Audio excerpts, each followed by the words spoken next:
Allez. À la tienne. Je t'ai déjà demandé quel serait le corps parfait. Est-ce que ce serait un strongman, une crossfiteuse, un combattant de MMA ou encore un bodybuilder? Bien, c'est exactement la question que s'est posée cette nouvelle télé-réalité coréenne qui fait le buzz sur Netflix. Genre vraiment le buzz. Elle est pressentie pour être la deuxième série la plus regardée de la plateforme. Et j'avoue, je suis devenu accro. Ah bah, moi, tu me dis que t'as rassemblé les 100 meilleurs physiques d'un pays pour les faire se mettre sur la gueule et voir qui est le plus fort, je signe direct.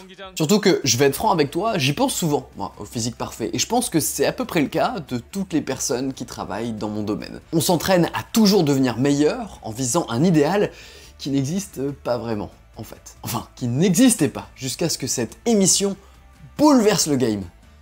Ou pas. Physical 100, ou 100% physique en français, a rassemblé 100 Coréens, enfin, un Renois, 2 Blancs et 97 Coréens. Ah bah ouais, même à la télé coréenne, il y a des quotas à respecter, hein. Ça me tue. Donc 100 personnes de tous les types de corps, de tous les genres, il y a quand même 23 nanas, de toutes les races, mais surtout de toutes les disciplines pour déterminer le physique ultime. En gros, le mec ou la nana qui va être ultra bon en tout. Qu'il soit dopé ou pas d'ailleurs, ce qui est particulièrement intéressant pour l'expérience. Comment?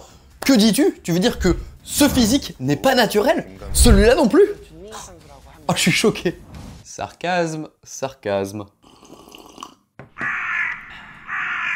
Le problème, c'est que dans la vie de tous les jours, chaque athlète a sa spécialité et concourt dans sa spécialité. Donc impossible de savoir qui va être le meilleur en tout. Comment les comparer les uns aux autres pour les départager? Existe-t-il un moyen de les départager? Maintenant, oui. La vidéo te plaît? Dans ce cas, je ne vais pas te demander de la partager, mais juste un pouce bleu et abonne-toi si ce n'est pas encore fait. C'est tout comme pour YouTube et ça te prend à peine 2 secondes. Grâce à 100% physique, on sait qu'il suffit de les faire se castagner dans une arène, jouer à la balle, tirer à la corde, dormir sur une barre. 100 physiques vont donc s'affronter dans différents jeux éliminatoires pour déterminer le meilleur physique, et les candidats éliminés devront détruire leur propre buste moulé dans du plâtre avec un marteau. Ouais, la symbolique est forte. Le candidat repartira avec 300 millions de won. Ça fait 200 000 euros, un peu plus. Ce qui est une somme, hein. Mais j'avoue que quand tu vois à quel point ils prennent le risque de flinguer leur carrière d'athlète avec une blessure, j'avoue que j'ai du mal à comprendre. Surtout que les candidats avouent dans la presse qu'il y avait littéralement une ambulance toutes les 30 minutes sur le lieu de tournage. Ah bah, t'as un mec qui tente de pousser un bateau de 2 tonnes à cloche-pied, t'en as un autre qui fait une épreuve d'endurance avec une côte pétée. Ouais, grosse ambiance. Après, je suis pas bête, hein, je me doute que c'est aussi pour la visibilité que l'émission procure. Rapidement, on a quand même quelques très bons physiques qui se démarquent, comme le Conor McGregor coréen Choo Sung-hoon. Ouais, je fais coréen LV2, j'ai un super accent. Ou encore l'athlète Yoon Sung-bin, alias Iron Man. Pourquoi il l'appelle Iron Man? Bah...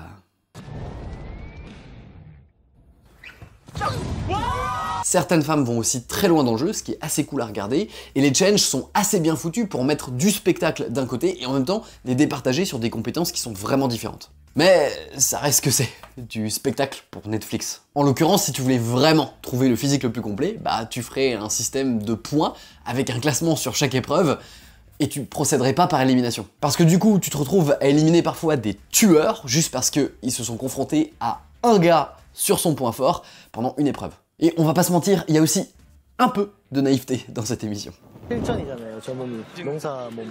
Alors, petit retour à la réalité, non, ce n'est pas en plantant des patates douces que tu vas développer un physique pareil. D'autant que le gars a 10 ans d'expérience dans l'industrie du fitness avant de se mettre au vert, et il est bien conscient que ça contribue à son marketing. Cela dit, même si la plupart des physiques qui sont mis en avant dès le début de l'émission sont des physiques ultra secs et ultra dessinés, dignes des plus gros clichés d'Instagram, bah ce sont loin d'être ceux qui vont le plus loin dans la compétition. Et la plupart des favoris n'arrivent même pas si loin que ça. Mais attends Clément, tu veux dire par là que un physique performant peut avoir du gras? Non seulement ça, mais aussi et surtout qu'un physique extrêmement sec et dessiné n'est juste pas à 100% de ses capacités en termes de performance. Et ça franchement, ça fait du bien de le voir. Et même si je me rends compte que je suis bien plus performant à 14% de masse grasse que quand je suis à 10% de masse grasse, le voir chez des athlètes de niveau international, ça fait du bien quand même. Donc si jusque-là tu cherchais à rester sec pour être fonctionnel, bah arrête de te mentir à toi-même et admets que tu privilégies simplement l'esthétique avant la performance. Ce qui est ok, hein, mais voilà, simplement faut le faire pour les bonnes raisons et être conscient de ça. À la fin, le physique parfait, c'est celui dans lequel tu te sens bien et qui t'accompagne vers les objectifs qui ont du sens pour toi. Ça peut être un objectif de photoshoot où tu dois être particulièrement sec, comme ça a été mon cas dans la vidéo qui apparaît juste en dessous, où je tournais environ à 1400 calories par jour. Oui, extrême.